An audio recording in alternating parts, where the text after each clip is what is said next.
Bom dia, amigos. Eu já fui abduzido hoje às 6 horas da manhã. Você não vai querer fazer a coisa virar 5. O fato é que este assunto, meus amigos, de depressão e obsessão, nós não vamos, em 45 minutos, conseguir abordar com a profundidade que o assunto merece. Porque existem estudos ao redor do mundo, não só os estudos na área psiquiátrica, na área médica de uma maneira geral, mas como também na área de assistência espiritual. E o que nós estamos fazendo é uma tentativa de criar um site de perguntas e respostas, onde nós deixamos lá à sua disposição uma lista, caso você queira, evidentemente, colocar o seu nome e o seu e-mail, e assim que nós tivermos o site montado, correndo tudo bem, nós vamos poder entrar em contato com vocês e não falar só desse assunto, porque a ideia será falar sobre outros assuntos aqui também tratados. Na realidade, antes que nós falemos especificamente do tema, para aqueles que não tiveram oportunidade, nós trouxemos mais livros do Brasil. Esse primeiro, Nascer de Novo, é sobre reforma íntima sem que a gente crie um processo martirológico sobre a reforma íntima, ou seja, um trabalho feito de estímulo à reformulação de forma simples, objetiva e sem autoflagelação psicológica, quer dizer, física. Esse outro já é um livro psicografado, onde é um livro, então, mediúnico, psicografado de um indivíduo que desencarna com dependência química no álcool e é literalmente capturado por um grupo de espíritos vampiros que utilizam do magnetismo do personagem central. Hoje você tem, e vale lembrar que toda a renda, ou seja, não existe custo para o KSSF, toda a renda dos livros é doado para o KSSF sem custo algum. Então, a sua aquisição vai fazer com que a casa tenha o benefício integral. E a gente sabe que livro é um presente sempre importante. Se você comprar um, ótimo. Se você pode comprar um para você, e para quem você não gosta, você compra os dois, vai que a pessoa passa a gostar de você a partir desse momento. Não é verdade? É um exercício de caridade. E tem uma promoção especial. Hoje, um é 10, 2 é 20.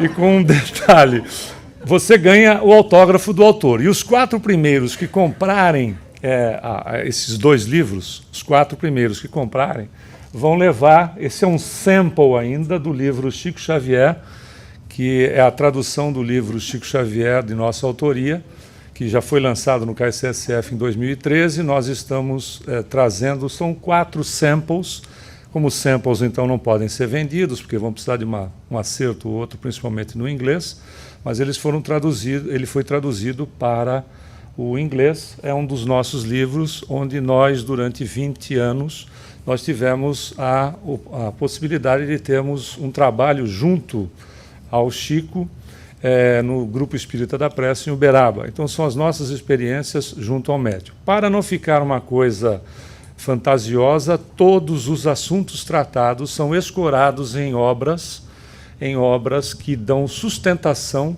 para não mostrar um Chico milagreiro ou místico ou qualquer coisa dessa maneira. É uma pesquisa em mais de 300 livros que nós fizemos, trazendo sinteticamente cada ponto abordado da mediunidade ou de uma das mediunidades dele. Então, se fala de ectoplasmia, a gente dá base sobre o que é ectoplasmia e assim sucessivamente. Bom, feito o comercial é o seguinte. Na realidade, pessoal, olha este dado da OMS, ou da Organização Mundial de Saúde, que esses são casos registrados. Em 2020, nós deveremos ter 400 milhões de pessoas depressivas no mundo, para um crescimento exagerado, se nós compararmos com 2012, que foram registrados 340 milhões de casos no mundo. Isso porque tem registro oficial. Existem quantidades muito maiores que não chegam sequer a ser registrados, porque essas pessoas não são atendidas pelos especialistas da área. E esses casos se perdem, inclusive se perdem essas vidas. Na realidade, a questão da depressão não é nada de novo. O termo depressão surge por volta do século XVII para o XVIII. mas antes disso era considerado como melancolia. O indivíduo melancólico, dois grandes personagens da história, Sócrates e Platão, eram considerados melancólicos, principalmente o seu estado de melancolia, ou seja, que é o processo depressivo mais profundo. Eles eram manifestos depois de manifestações espirituais que Sócrates e Platão tinham. Na verdade, eles eram médiuns, mas o processo depressivo se acentuava, isso é o que se entende. Na Idade Média foi um grande problema, principalmente para a Igreja católica apostólica romana, onde monjas e padres, etc., que eram, na realidade, grandes depressivos, considerados como criaturas melancólicas. Imagina, porque a grande maioria vivia isolada da sociedade, né, numa situação de uma pseudo-castidade, forçada naturalmente por questões de interesse financeiro. E, na realidade, o que acabava acontecendo é que esses indivíduos eles se neutralizavam para as atividades e a coisa era considerada como acesso demoníaco sobre a criatura. Por isso que eles entravam nessa situação de melancolia profunda, quando, na realidade, eram pacientes com a depressão. Nada mais, nada menos. Aliás, infelizmente, ainda hoje, é também verdade que muitas pessoas depressivas são tratadas pela ignorância, ou melhor, não tratadas pela ignorância a respeito da criatura. Geralmente, se for uma moça, um tanque cheio de roupas resolve.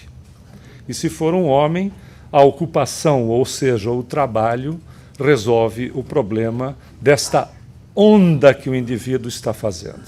Quando, na verdade, é uma enfermidade perigosíssima e há, de fato, uma deficiência em relação ao quimismo cerebral.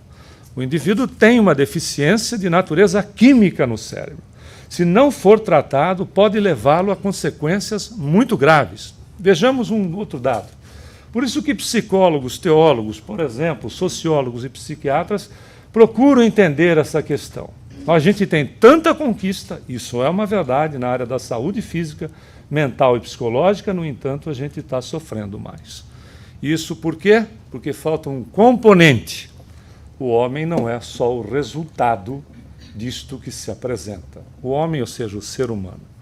Nós somos mais do que este resultado. Nós somos espíritos. Enquanto não for cuidada a questão do espírito que habita este corpo, que utiliza-se deste veículo para manifestação nessa dimensão, que não está limitado só a ela, e aí se coloca a coisa dos sonhos, considerando os sonhos reais e não os do subconsciente, que são transferências de memórias para o neocórtex, daquilo que você viu, aprendeu, etc., durante o dia. Nós tratamos essas experiências que são verdadeiras, repetindo, não do subconsciente, não os considerados do subconsciente, nós tratamos essas situações como situações oníricas, como situações místicas ou algo que seja fantasioso, quando o indivíduo está tendo uma experiência real na realidade que ele é por si só. Somos seres interexistentes. Nós estamos reencarnados, não somos reencarnados. Nós somos espíritos, portanto, a nossa realidade é espiritual. E nós temos contato com isso. E a ignorância campeia tão fortemente que a criatura tem, diante do processo da morte, um terror inexplicável. A gente morre de medo de morrer e treina isso todas as noites. Porque a gente sai do corpo, não é verdade? Continue treinando. Um dia você consegue. Tão simples quanto, mas é uma realidade. Mas o importante é que, se conhecendo, a gente evite determinadas situações. Não sei se você sabia, mas na pátria que nos abriga, a cada 18 minutos, uma pessoa desencarna por uso de arma de fogo. A cada 18 minutos. É impressionante, né? Esses dados são impressionantes. Dado o acesso que você tem à arma, né? A possibilidade da aquisição, mas não é só isso, dada a condição que o indivíduo está vivendo. Chega um determinado momento que o ter não justifica o ser. E é aí que se sente um vazio, que é a enfermidade, que pode ganhar espaço e se tornar depressão. E a pergunta é: qual é a causa? É exatamente essa. Os Estados Unidos têm o maior número, daqueles números que você viu, de depressivos do mundo. Não era para ter. Não deveria, mas é o que tem.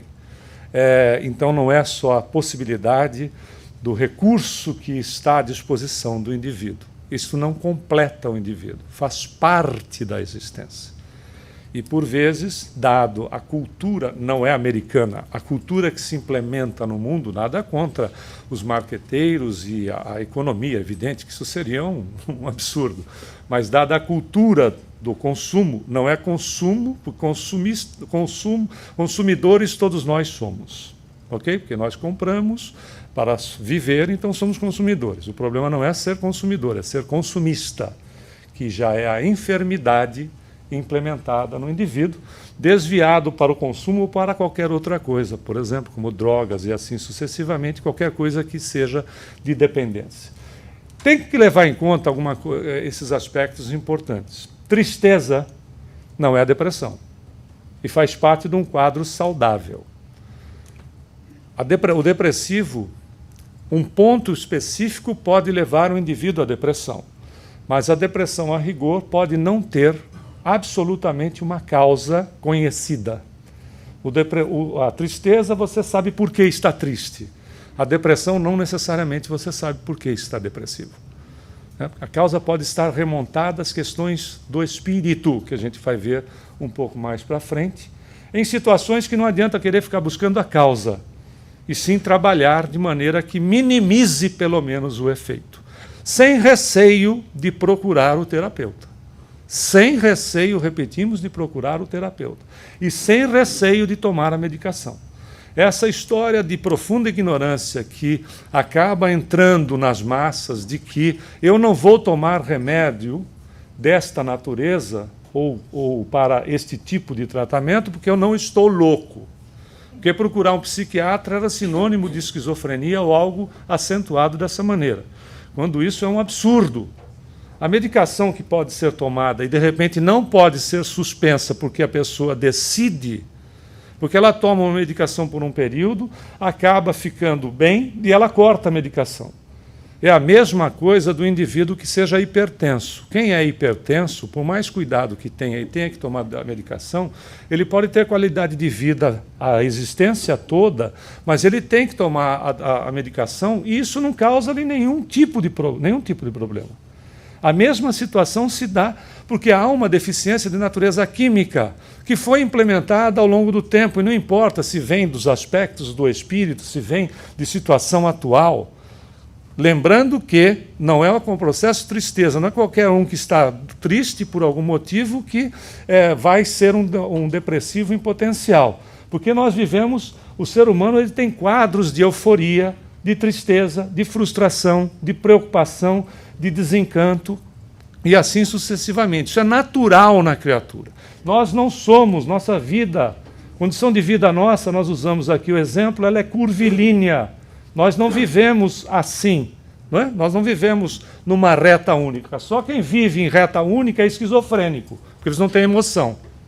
Se a gente vive assim, é melhor procurar um psiquiatra correndinho, não é? Porque a normalidade é assim. Isto é o normal. Isso interfere na questão, por exemplo, daquilo que você comeu ontem à noite. Dependendo daquilo que você comeu ontem à noite, você pode despertar ou não pode dormir bem e despertar, não é? E às poucas horas de sono, acordar mal, se sentindo mal. Né? Abatido, abatida, etc. E isso não tem nenhuma relação, veja, porque na questão da evolução, nós como espíritos, se você colocar de 0 a 100, qual é o percentual que você acha que o seu corpo tem sobre o espírito? É muito grande aquilo que o seu corpo... Nós já falamos aqui numa outra palestra a respeito. Aquela mocinha que vai ao centro, vou falar da mocinha, pode dizer, ele é seu rapaz, pode ser quem que vai ao centro, que é um doce de criatura, bondosa, atende todo mundo, dá passe, trabalha na área mediúnica, vai na livraria, trabalha na cantina, etc. De repente, do 25º dia ao 30º, ela vira um monstro. Aí diz assim, é porque é obsessão. Se ele chamar TPM, não é verdade? Ou seja, a influência do organismo sobre o espírito. Mas por mais que... Quem não tinha influência? Por exemplo, Jesus, o corpo não tinha influência sobre ele. Né? Um Chico Xavier, se não fosse um espírito mais elevado, ele teria se tornado um psicopata, sim ou não? Porque as surras que ele levava aos 5 anos de idade, o jeito que ele era tratado aos 5 anos de idade, ele teria se tornado um psicopata. Então são criaturas que têm domínio sobre o corpo. Uma irmã Dulce, por exemplo, que dormia sentada, que ganhou muitas camas por dormir sentada, porque ela tinha um problema sério, pulmonar, então ela dormia sentada, e o pessoal ficava com pena e comprava a cama. E ela mandava para o hospital dela. Ela falou, e aí o Divaldo uma vez foi lá e disse assim, irmã, eu vou comprar uma cama para a senhora. Eu disse, não precisa, Divaldo, mas eu insisto, o Divaldo Pereira Franco. Disse, mas eu insisto. Eu disse, tá bom, você insiste, vai para o meu hospital, porque essa história de eu dormir na cadeira, o que já rendeu de cama para o meu hospital, foi uma coisa impressionante. Mas olha o domínio do espírito sobre si mesmo. Entendo essa limitação, sabe lá que eu domino uma cadeira sentada a vida toda? Tendo essa limitação e se mantendo equilibrado. É um domínio do espírito. A rigor, eles não vivem linear porque eles têm sentimento, mas é uma coisa com maior... Esses vãos aqui, ou essa caída não é tão acentuada em espíritos que têm maior evolução. O que não dá é viver nessa condição. Ok? Se ela é curvilínea, o que a gente não pode fazer é viver só para baixo, porque isso aí já é enfermidade e precisa ser tratado. Quando a gente estiver triste, procuremos evitar a melancolia, que é a tristeza mais profunda, que é o que leva para o processo enfermiço, o processo doentio. Há que se reagir enquanto se tem tempo, adquirindo sentido existencial, valorizando a si mesmo, ao próximo e as suas conquistas, por menor que elas sejam. Valorize-se, que é um remédio fantástico contra não só a depressão, mas qualquer enfermidade. Valorize-se naquilo que você faz, mais simples que seja, que você entenda que é simples, mas é importante. Valorize-se como filha e filho de Deus. Se você não fosse importante para a sociedade, se você não fosse importante para Deus, ouça bem o que eu estou te dizendo. Se você não fosse importante para Deus, sendo que Deus é a sabedoria infinita, você já teria desencarnado. Ou nem reencarnado estaria. Ok? Grave isso. Quando você se sentir abatido ou abatida, pense nisso.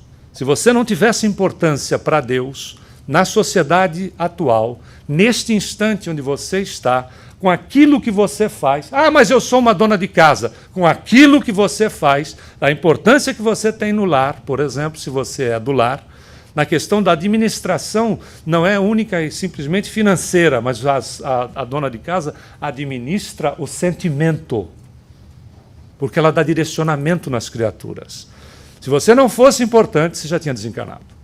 Porque para reencarnar dá uma mão de obra miserável. Não são só 9 meses. É todo um procedimento anterior, de tentar fechar uma programação e que aqueles que vão te receber continuem com o objetivo de te receber. Não é verdade? Porque de repente você pensa assim, eu vou levar aquela mala comigo, mas não sei quanto tempo. É livre-arbítrio. Os indivíduos podem mudar de ideia. E a gente tiram a escada, a gente fica pendurado no pincel. É tão simples quanto. Veja que todo o processo é desta maneira. Para desencarnar, nós já tivemos a oportunidade de assistir 2 casos, já falamos aqui a respeito, basta que se tome um passe. Vai ter hoje. Mas não se preocupe que espírita não desencarna aos domingos. A gente deixa sempre para segunda-feira, é como dieta. Mas, na realidade, o que é a dita cuja? Temos a psicológica, aquelas que podem advir da hereditariedade, das doenças infecto-contagiosas ou das sequelas dessas doenças. Não, lembrando que, questão de hereditariedade, o indivíduo que reencarne com pais depressivos, ele terá a possibilidade de 70% de ser depressivo. Ponto. Não. Vírgula. O que acontece aí? Semelhante atrai semelhante. Ok? Nós vamos reencarnar numa família que nos predispõe a determinada situação porque nós precisamos daquele tipo de experiência. Ninguém vai... querem ver? É muito interessante, no livro Cartas e Crônicas de Humberto de Campos, pela psicografia de Chico, tem uma mensagem que se chama talidomida. Talidomida foi uma droga que as mamães tomaram na década de 60, 70 contra enjoo, que não se sabia da questão química que havia na droga, e acabou trazendo uma série de crianças ao mundo com aleijões muito sérios. Mas muitas mamães tomaram talidomida e as crianças nasceram e estão completamente normais em relação à questão corpórea. E Humberto de Campos questiona os espíritos, ele lá no plano espiritual. Mas quem tomou a talidomida, etc., em relação à legião ou não, ele disse, aquelas criaturas que reencarnaram e a medicação fez o efeito desastroso que fez, é porque aquelas criaturas precisavam daquela experiência. Quem não precisava, não passou. Querem ver? Existem casos de soropositivos que a moça engravida, ou seja, os dois são soropositivos, o marido e a mulher, a moça engravida e a criança não é soropositivo. Se o espírito não precisar passar por aquela experiência, ele não vai passar. Se precisar passar aquela experiência, não está relacionada à questão reencarnatória. O indivíduo passa porque existe uma outra coisa além de reencarnação, que se chama magnetismo, que se chama vibração. Eu atraio e sou atraído para as coisas que me interessam. Ok? Não tem a ver com reencarnação, tem a ver com o meu estado de espírito atual. Porque senão nós seríamos joguetes das circunstâncias anteriores. Tem a ver com aquilo que eu quero, com o que eu gosto. Né? Ponto. Então é bom observar-se, por isso, a questão de trabalharmos a reformulação anterior. Outros aspectos, eventos da vida, a ansiedade, o medo, a perda, traumas, situações de agressividade social que nos tornam partícipes através de notícia. Notícia para nós tem que informar, não pode formar, porque a notícia vem através de uma mente que não necessariamente sabe a verdade como um todo. Então tem que se ser informado, não formado. Se a gente permite formar, quando diz, se eu tivesse lá, eu resolvia daquele jeito ou daquele outro. Você está permitindo que a coisa entre, transforme o seu estado de espírito para uma situação que pode não ser realmente a verdade. Pode haver uma distorção significativa. Portanto, cuidado com essas situações. É informação, mas a formação está na criatura, naquilo que ela deseja de positivo para si mesma e para as pessoas com as quais ela se relaciona. De novo, a questão da valorização. Se você é presidente da empresa, valorize o seu trabalho, não pela condição de estar como presidente, mas pela condição de ter a responsabilidade sobre aquilo que você está gerenciando. Mas se você faz um bolo dentro de casa para aguardar os seus entes queridos, faça isso valorizando esse trabalho que você está fazendo. Não é verdade? Porque se você fizer com má vontade, a possibilidade de matar alguém dentro de casa é muito grande. Porque a gente sabe, você vai botar energia naquilo que está sendo feito. É tão sério, pessoal, que a gente acompanhou um processo obsessivo certo, há muitos anos atrás, quando no Brasil ainda se usa botijão de gás. Né? A gente usa aqui em churrasqueira, não é isso? Geralmente essas churrasqueiras são botijão de gás. A entidade fazia o seguinte, ela ficava abraçada no botijão de gás. Olha a sua churrasqueira, se não tem uma marca assim. Aí, ela ficava abraçada no botijão de gás. Aí quando perguntaram para ela, para a entidade, né, através de um médium, por que você faz isso? Ela disse, porque eu mando energias para o gás que vai cozinhar o alimento que eles vão comer. A gente acha que o obsessor é burro, né? Na verdade, né? E a questão da depressão? Todas as manifestações depressivas, elas são fisiológicas ou psicológicas? Olha quem já tratou disso né? Há quase 150 anos. No livro dos Médiuns, no capítulo 23, Kardec vai dizer: muitos pacientes psiquiátricos não são loucos, mas obsidiados. Muitos casos psicopatológicos podem ter origem espiritual. Incrível, né? As coisas se associam. Ah, mas por quê? Eu, o depressivo, posso ser obsidiado? Sim. Eu, obsidiado, posso ser levado à depressão? Sim. De que maneira? Semelhante atrai semelhante. Ok? Não existe essa questão de vítima e algoz. O que existe é, ambos os casos são patológicos. Um tem a patologia da vingança, ou da justiça com as próprias mãos, o outro tem a patologia da culpa. E se for uma obsessão chamada oportunista, o depressivo, por exemplo, atrair um indivíduo que esteja numa faixa vibratória semelhante, que pode estar encarnado ou não, porque para obsidiar não precisa ser desencarnado, que pode ser encarnado ou não. O que acontece?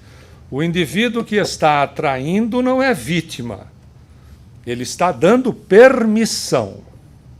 O outro está se aproximando por questão vibratória. Exemplo grosseiro, mas bastante ilustrativo. Se eu sou um indivíduo que bebo, e suponhamos que eu bebo socialmente, mas eu ando me sociabilizando, que é uma maravilha, me sociabilizo todos os dias. Quem você acha que eu vou atrair? Alguém que seja dependente químico do álcool e tenha necessidade, seja encarnado ou desencarnado, porque beber sozinho não tem graça. E ele se aproxima. Eu sou vítima dele? Não. Eu sou simplesmente... Eu tenho responsabilidade no fato? Claro que tenho. Eu estou ofertando, tenho uma oferta e tenho uma procura.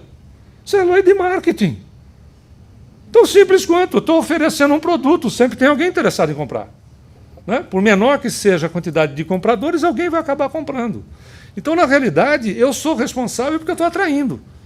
Né? Então, o meu estado vai atrair, sim, como eu serei atraído para. É necessário que se tenha isso em mente. Até porque, quando se entra no quadro, é geralmente isso que se vê. O obsessor vira um monstro e a pobrezinha, apavorada, vira a vítima. Né? E, na verdade, nada mais é do que o desencarnado incidir sobre o outro, dominando-lhe gradativamente a vontade. Pode ser, tanto no caso depressivo, quanto a obsessão, elas podem ser simples a princípio. Na questão da depressão, quando ela é simples, ela é uma espécie de gripe psicológica. Com os cuidados iniciais, tende a passar. Na obsessão também. É um desocupado, desencarnado, que insere ideias de baixa autoestima, que começam, assim, é uma influência simples, que o indivíduo pode começar a assimilar e criar dentro de si mesmo essas ideias tomarem proporção negativa, fora o processo ainda auto-obsessivo. Não nos esqueçamos, nós somos espíritos. A gente pode se auto-obsediar. Querem um dos exemplos? Mania de limpeza. É auto-obsessão. Perfeccionismo é auto-obsessão. O indivíduo sofre um processo auto-obsessivo em cima de uma coisa que, de repente, claro, você vai tomar conta da higiene, da limpeza, etc. Mas ele passa a ser preponderante. Eu conheci criaturas que chegou num nível que a pessoa já entrava na casa dos outros e passava disfarçadamente a mão no móvel. É engraçado, mas é fato. Para ver se tinha poeira. Está sofrendo. Claro que não. De novo, não é largar-se para a vida. Não é desprezar-se. Mas não é entrar no processo enfermiço que pode lhe causar, evidentemente, determinadas enfermidades. Porque as pessoas entendem que reencarnação é uma caixa fechada. Mas não é. A reencarnação, para um espírito que é imortal, é a mesma coisa que você viver 24 horas. Não é? De uma para outra, talvez 24 horas seja um período elevado. De uma para outra, é uma condição de uma mudança que não é tão significativa, porque a gente pode mudar de roupa, mas não muda o caráter. Então ela não é tão significativa. E a grande maioria no planeta sai dele do jeito que entrou.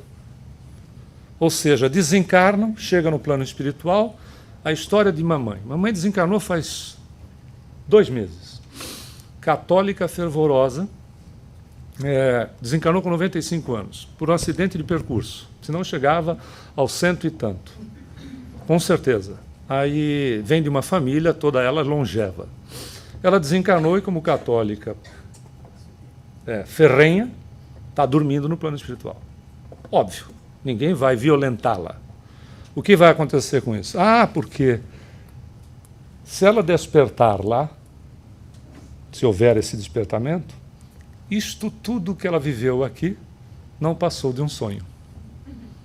Da mesma maneira que você sai do corpo físico todos os dias, vai para determinados locais, conhece pessoas, casa, etc., diz assim, sonhei e era tão verdadeiro que tinha uma família onde eu vivia, com uma casa, etc.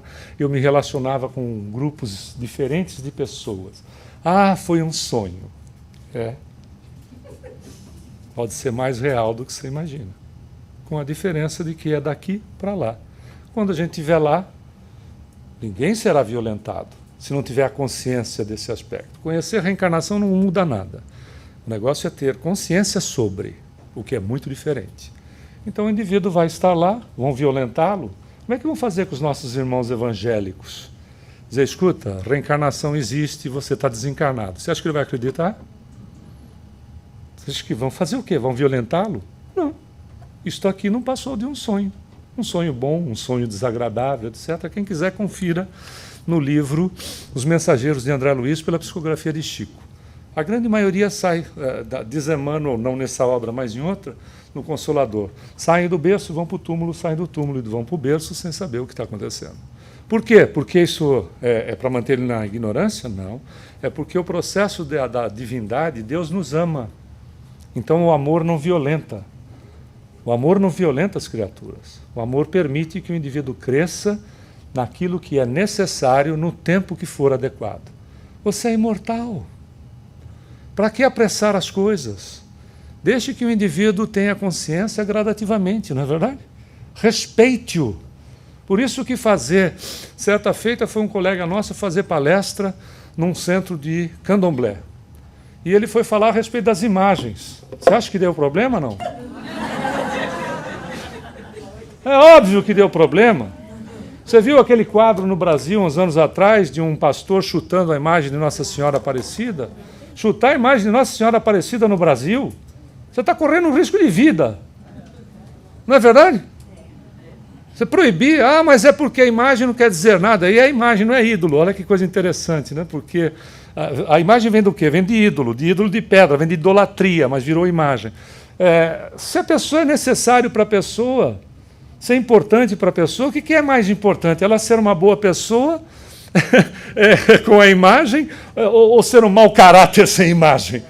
Então, esse aspecto. No plano espiritual, pessoal, há muitos anos atrás, uma moça estava lá na casa do Chico e disse para ele, o vovô era maravilhoso, era uma criatura bondosa, e não sou eu como neta, mas as pessoas todas, ele auxiliava todo mundo. Mas eu tenho uma preocupação com meu avô. Ele fumava 3 maços de cigarro por dia. E eu tenho uma preocupação de que ele, desencarnado, se torne um vampiro e vá vampirizar, isso era de início da década de 80, e vai vampirizar pessoas que são fumantes, pela necessidade, não é, da química do cigarro. Chico disse, não, isso não é assim, minha querida. Lá no plano espiritual, eles vão dar para ele uma espécie de cigarro que vai trabalhar essa ansiedade enquanto ele vai ser tratado até ele se desprender do hábito do tabaco. Depois de quase 20 anos surgiu o cigarro eletrônico, que eles já tinham no plano espiritual, porque a gente copia de lá, nós não criamos aqui, eles são os criadores, nós somos os co-criadores. Mas veja, olha o respeito à criatura.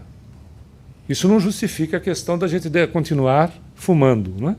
Porque alguns têm a genética que segura durante a existência inteira. Vovô, às vezes nós ouvimos dizer, vovô fumou e bebeu até os 100 anos de idade. Tá bom, ele tinha uma genética que segurou. O problema é a próxima reencarnação que ele está levando na genética que lhe é de repente não poderosa quanto esta. E é isso que a gente tem que pensar, porque a gente faz o nosso futuro, não é verdade? Aonde? No presente. Então, se o presente não está bom, é melhor melhorar ele, porque o futuro vai ser igual. Então é importante trabalhar no hoje. Até porque os dois mundos não existem. O que existe é um mundo com duas fases vibratórias, a espiritual e a física, e elas se interpenetram. Por isso que no livro dos Espíritos, os Espíritos dizem a Kardec, é tão próximo essa realidade, tão junto a essa realidade, que muitas vezes, se a gente se descuida, nós damos o controle para eles. Aí como é que eu sei quando é o meu pensamento é o pensamento dos Espíritos? Também o livro dos Espíritos nos responde. O primeiro pensamento é seu, o segundo é sugerido. Ok? Porque nós vivemos totalmente imantados na realidade. Para ficar uma figura grosseira, mas para se ter uma ideia, você é o Deus da sua organização fisiológica. Cada célula que está no seu corpo, a divindade é você. Para Deus, nós seríamos a célula do corpo dele. Nós estamos fazendo uma figura antropomórfica, porque não é assim, mas é mais ou menos para se dar uma ideia. Por isso que Paulo diz, nós vivemos e nos movemos em Deus. E André Luiz diria no Evolução em Dois Mundos, nós vivemos no hausto do Criador, ou seja, no hálito divino. Veja que nós nos relacionamos, nós somos imantados uns nos outros como células numa organização fisiológica. O que você pensa interfere, o que os outros pensam interfere. Por isso, pensar bem é nos conectar com o amor. Pensar desequilibradamente é nos conectar com grupos menores e que, evidentemente, criam este ambiente e vivem essa realidade viciosa do processo do reagir, não agem, reagem. Nós somos devidamente conscientes para agir, não mais só para viver na reação. Não é fato? Nós nos lembramos até de uma passagem de Divaldo, que ele falava que o indivíduo pisou no pé dele e você tem duas atitudes, agir ou reagir. Reagir é ou empurrar, dizer, você não vê por onde anda? Isso é reação. Agir é dizer, olá, você não está sentindo algo fofinho embaixo do seu pé? É o meu pé. Isso não é reação, isso é ação. Não é verdade? Por isso que vocês, meninas, que são, claro, naturalmente, né, pela natureza de vocês são agregadoras, vocês são família. Isso é evolução natural. Isso não é, a influência da evolução faz isso, vocês agregam. E é justo que faça, né? Separação é uma coisa que abala muito, porque são agregadoras. Por isso que quando ele diz eu vou embora, você insiste para ele não ir. Não é assim? Muito mais do que ele insiste para você ficar. Via de regra é isso, porque é um instinto maternal, inclusive, de acolhimento. Mas se ele quiser ir, você diz, vá! Na próxima reencarnação eu volto como sua sogra. Você vai ver se ele vai. Né? Você vai ver se ele vai. Tão simples quanto. Se ele não vai repensar. Diz, não, espera um pouco, vamos conversar mais um pouco, quem sabe. Vamos em frente. Aí a questão desses mundos que se interagem. A matéria a gente sabe hoje que é energia coagulada e a energia a gente sabe que é a matéria desassociada. Então tudo está no todo, sem ser panteísta, evidentemente, não é? Mas são dois estados vibratórios que nós nos movimentamos. Nós não falamos da vigília e do sono. Não é? Na vigília nos movimentamos aqui, no corpo que nos serve, e no sono continuamos nos movimentando também, procurando os nossos interesses. Até porque na vida da matéria troca-se a vestimenta conforme, não é? Nós usamos a roupa no dia a dia, de acordo com a necessidade de cada um. E vamos construindo as nossas companhias.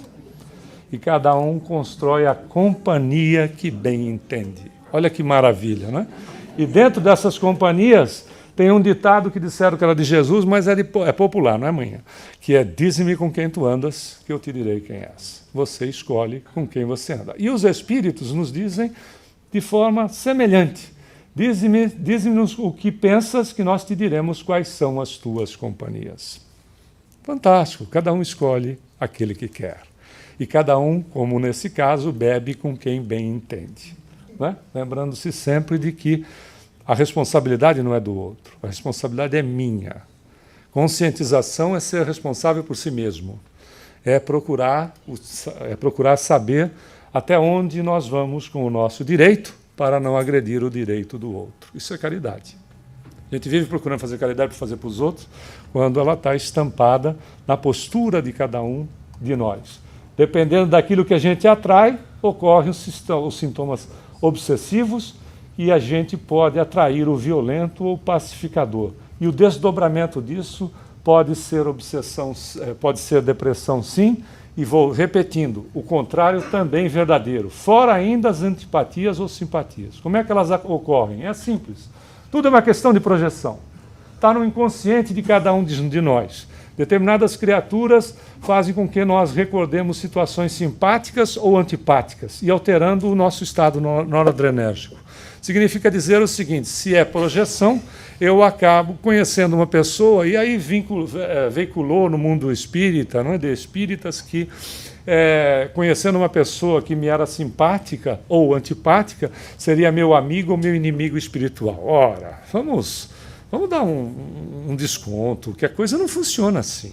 Nós, ao conhecermos uma criatura, nós podemos projetar na pessoa situações que isso não é consciente, inconscientemente, por ligações de matéria. Se todos nós somos ligados, né, somos imantados por ligações que nós não percebemos, nós não percebemos racionalmente.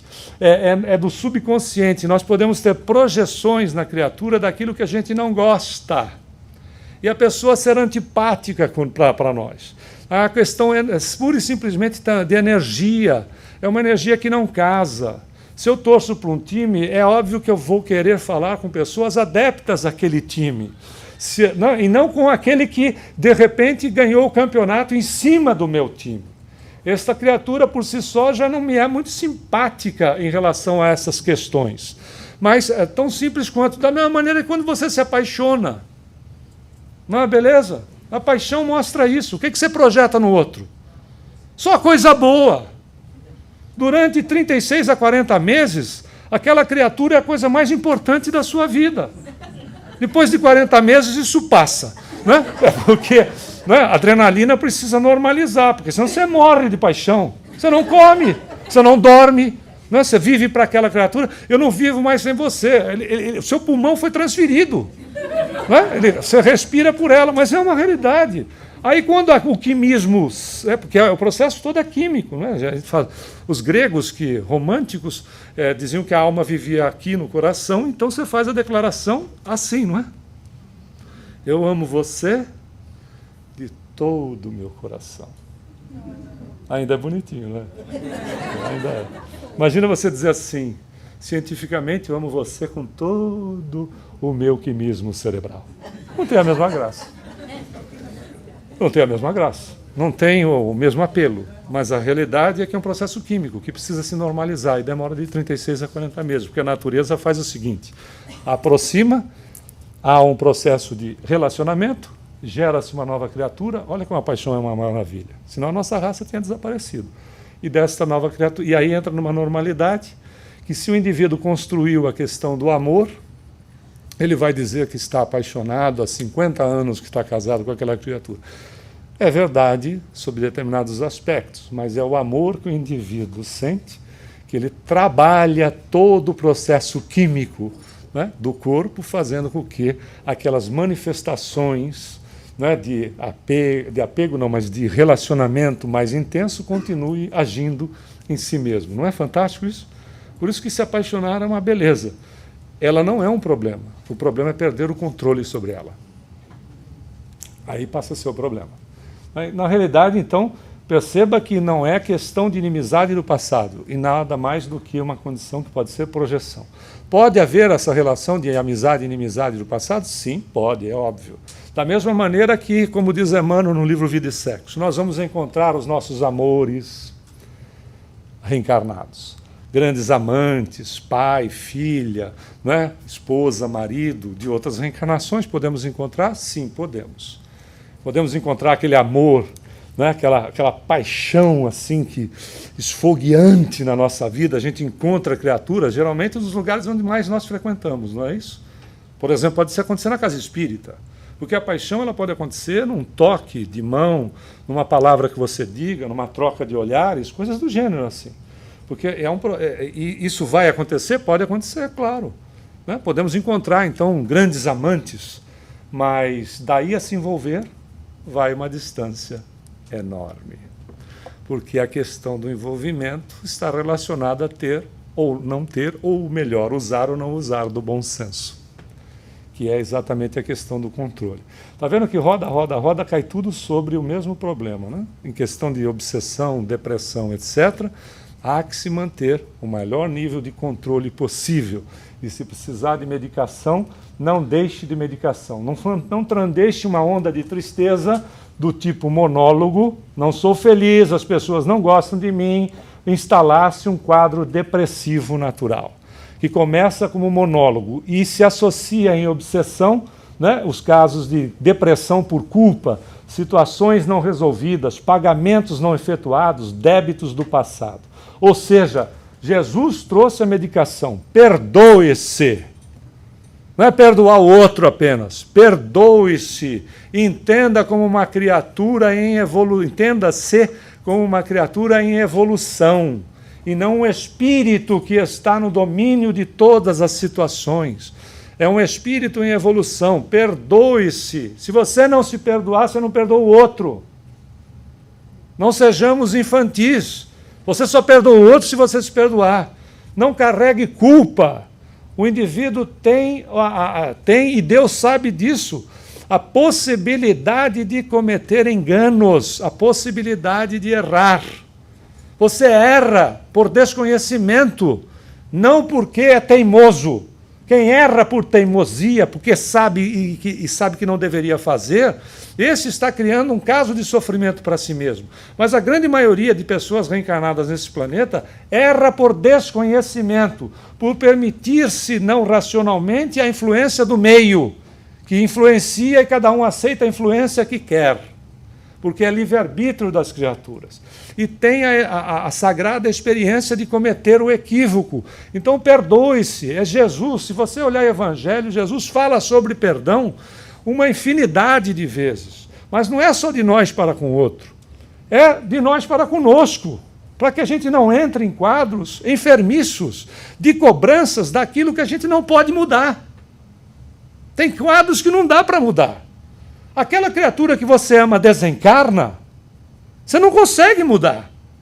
Você pode ter relacionamento com ele durante o processo do desdobramento do sono, comunicação mediúnica, seja de que maneira for. Mas o processo não vai ser possível ser alterado. Ele já desencarnou. Ponto. Então o que a gente tem que entender é que determinados casos que não dá para mudar, tem que se trabalhar a questão da resignação. Não é a aceitação, eu vou aceitar tudo, não, absolutamente. Tem a fase de tristeza, etc., mas não pode ter uma situação de condenação. A gente geralmente diz assim, fulano desencarnou, o que será de mim? Isso é egoísmo. O que será dele? Quem desencarnou foi ele. Não é verdade? O que será dele? O que eu preciso fazer para essa criatura ficar de bem? Eles têm que isolar a criatura que a gente ama de nós mesmos, porque imagina, você desencarna e se aproxima de uma pessoa que diz assim, ele me deixou nessa situação, e coloque-se na posição do desencarnado, meu Deus, eu sou responsável pela infelicidade dessa criatura. Como é que você fica do outro lado? Tem que isolar essa criatura para não chegar na gente, para de repente o desencarnado não sofrer uma situação depressiva, porque pode ficar depressivo lá também, viu? Então, porque a enfermidade não é uma questão de local, nem de vestimenta. Não é? Considerando as leis de afinidades, nós nos aproximamos de quem a gente quiser e a enfermidade nos acompanha. Se a gente tem débito com alguém, vai dar numa coisa ou noutra. Então, por isso, a necessidade do remédio do perdão, que pode ser também, quando acontece um processo desse, por inspiração de um espírito. É quando a gente sai do monólogo e vai para o diálogo mental, que a gente começa a conversar conosco mesmo, quando na realidade começa a ser um processo de influência, e a gente vai aos poucos saindo do processo de obsessão para o de subjugação. Veja que tudo tem a ver com a postura da criatura, como a gente já disse, porque semelhante vai atrair semelhante, porque são das leis universais. E como é que acontece essa atração energética? Através da aura, que é a manifestação energética, é o campo energético de cada um de nós. No processo do sono, nós atraímos energeticamente outros espíritos. Então não tem do que reclamar. Surge aí uma simbiose, ou seja, aquilo que era simples vai se tornando grave com pesadelos e insônias. Se você tiver problema de insônia, etc., procure o médico, porque pode ser uma disfunção orgânica e não tem nenhuma relação com aspectos espirituais. Pode ser feito um tratamento em paralelo, mas a assistência espiritual não dispensa assistência médica, porque o problema já está implantado. Ou seja, se eu uso uma faca de forma inadvertida e corto a mão, não adianta eu ficar orando. Ok? Eu fico orando para fechar o corte. Não, eu vou no médico, vou no hospital, faço uma sutura, tomo anti-inflamatório, tomo anestésico que for, etc. E aí eu faço a oração para, primeiro, acelerar o processo da cicatrização e, segundo, fazer com que eu não seja tão distraído com a faca para, da próxima vez, eu ter noção do que eu estou fazendo. Né? Mas, nesse caso, não tem jeito. Cortou, tem que se suturar. Né? Não dá para ficar só orando. Tem problema, trate com o médico e continue fazendo assistência espiritual. Porque o remédio do Evangelho, ele é remédio para o indivíduo não ficar mais enfermo, não reincidir na enfermidade. E as associações da depressão e obsessão? Algumas coisas, comer de mais ou de menos. Paralisia diante da vida, ideias suicidas, né? Situações que muitos adolescentes, crianças, não só adultos, entram no processo suicida por situações de depressão ou obsessão ou ambas. Nós mesmos tivemos um amigo, falávamos com colegas aqui há poucos instantes, um indivíduo extremamente bem-sucedido, foi presidente de uma grande organização multinacional, encerrou a sua carreira, uma pessoa requisitadíssima em relação à mídia, etc., mesmo depois de encerrado a carreira, sempre foi um depressivo crônico, tratando da depressão, e um dia a esposa chegou em casa, abriu a porta do apartamento onde eles moravam, ele estava saindo pela janela. Demorou 2 anos para nós éramos muito amigos, demorou 2 anos e nós nos encontramos no plano espiritual. E os mentores espirituais fazem essas aproximações, depois de certo tempo, porque a pessoa te conhece. Não adianta colocar uma pessoa desconhecida na frente dele. Né? Eu sou um mentor, mas você não me conhece, que raio de mentor você é? Não é verdade? Se você não me conhece. E aí eu falava com ele a respeito de desencarne. E fazia 2 anos que ele não tinha sequer noção de que havia desencarnado. E eu falei para ele no sonho, porque eu me lembro que o sonho era real, eu disse para ele: não te parece algo muito estranho que as coisas estejam assim tão mais sutilizadas? Ele olhava para mim assim, tipo, com um ponto de interrogação. Ele não se sabia desencarnado. Não quer dizer que o suicida não seja tratado como um paciente que de fato é com uma enfermidade muito séria, porque ele é um desdobramento de um caso. Não é uma situação por opção, é desdobramento de uma enfermidade. É por isso que o Hipócrates dizia: não existem doenças, e isso é quase 500 anos antes de Cristo. Existem doentes, é tudo a mesma coisa, não é verdade. O doente sou eu, o espírito, que se eu não trato da minha enfermidade com o Evangelho do Cristo, eu não resolvo o meu problema. É também uma tese espírita o que o Hipócrates dizia. A gente fica doente porque nós somos espíritos endividados. O dia que a gente não tiver mais dívida com ninguém, não carregar mais culpa de coisa alguma, ninguém fica doente. Você não vê os evangelistas dizendo que Jesus andava resfriado, rouco, não é? Você vê isso? Não vê. Ele estava com indisposição estomacal, que ele não foi fazer palestra aquele dia porque ele não estava se sentindo bem, que ele estava depressivo. Você não vê isso. Por quê? Porque ele domina a matéria. O indivíduo que não tem nenhum problema, ele não tem por que ter enfermidade, não é fato? E o que fazer então? Agir terapeuticamente, cultuando as boas ideias. Estudar, ler coisas positivas, se informar nas negativas e buscar coisas positivas, cortar coisas violentas, crimes, cenas de horror, filmes violentos ou coisa do gênero, que estimulam o indivíduo a um processo autodepreciativo, cortar alimento do ódio alterando valores, educar-se para um mundo melhor, Se a gente tem consciência, pode se educar para um mundo melhor e evangelizar-se na vida para a gente evitar crime, depressão e obsessão. Não existe outro remédio. E não é só dinheiro. O rico pode ser rico, mas pobre moralmente, e o contrário também é verdadeiro. Não é buscar só o objetivo, não quer dizer abandoná-lo. Não é buscar só o objetivo de natureza financeira. Viver bem, sim, mas antes de viver bem, viver em paz. Antes de tudo, viva em paz.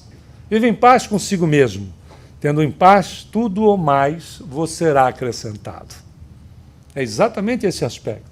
Não é só focar numa coisa na vida, porque de repente você chega lá, mas se decepciona.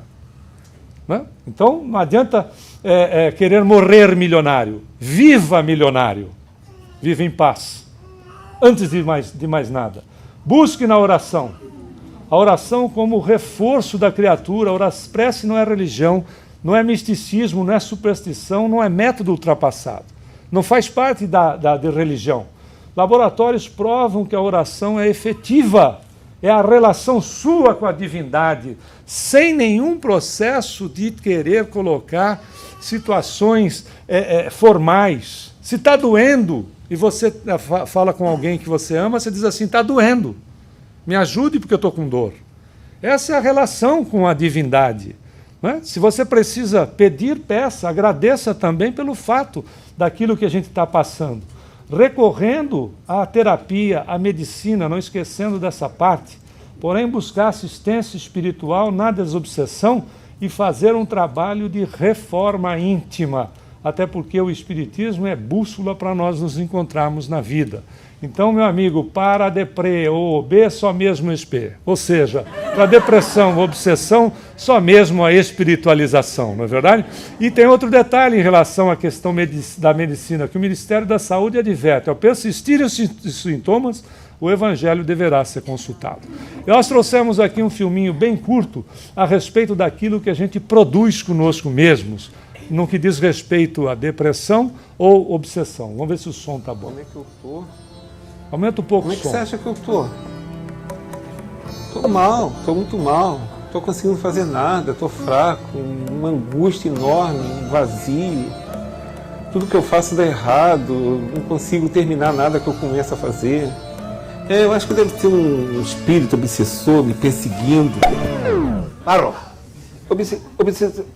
Obsessor, sou eu. Mas você... Calma, Oswaldo, eu só vim aqui bater um papo rapidinho, trégua. Tá? É rápido, fica tranquilo.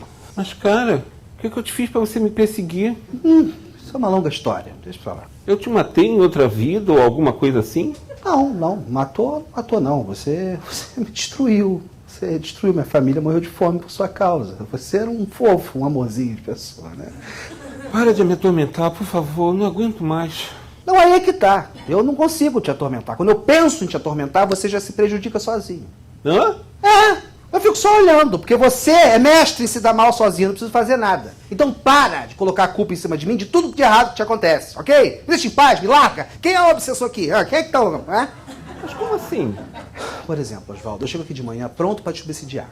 Beleza, hoje vou perturbar o Oswaldo. Mas você já acorda um bicho, mal-humorado. Você já começa destratando tua filha, teu vizinho, o padeiro, o cachorro, o periquito, o papagaio. Oswaldo, eu já tentei fazer uma prece para ver se alguém ilumina essa tua cabeça, mas nem os benfeitores espirituais conseguem chegar perto de você, porque você é chato. É tão simples, basta você estar na tua, eu chego aqui, te obsidio, vou embora. Acabou. Você atrai uma multidão de obsessor aqui, Oswaldo. Eu que tenho o direito de me vingar, tenho que chegar me acotovelando, porque é um monte de capeta. Por sua culpa, você atrai. Oswaldo, bota uma coisa na sua cabeça.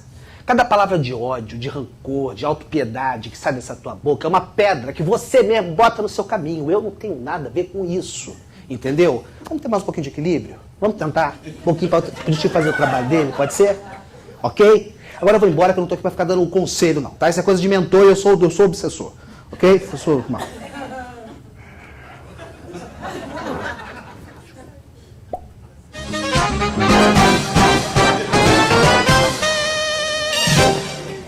Ai, meu Deus, esse obsessor não me deixa em paz. Meu Deus, eu não sei o que fazer. Eu queria muito compartilhar esses vídeos todos lindos, mas eu não consigo. Eu não consigo nem me inscrever no canal. É muita depressão. Bom, pessoal, para você se livrar disso, é com Jesus. Muita paz. Obrigado.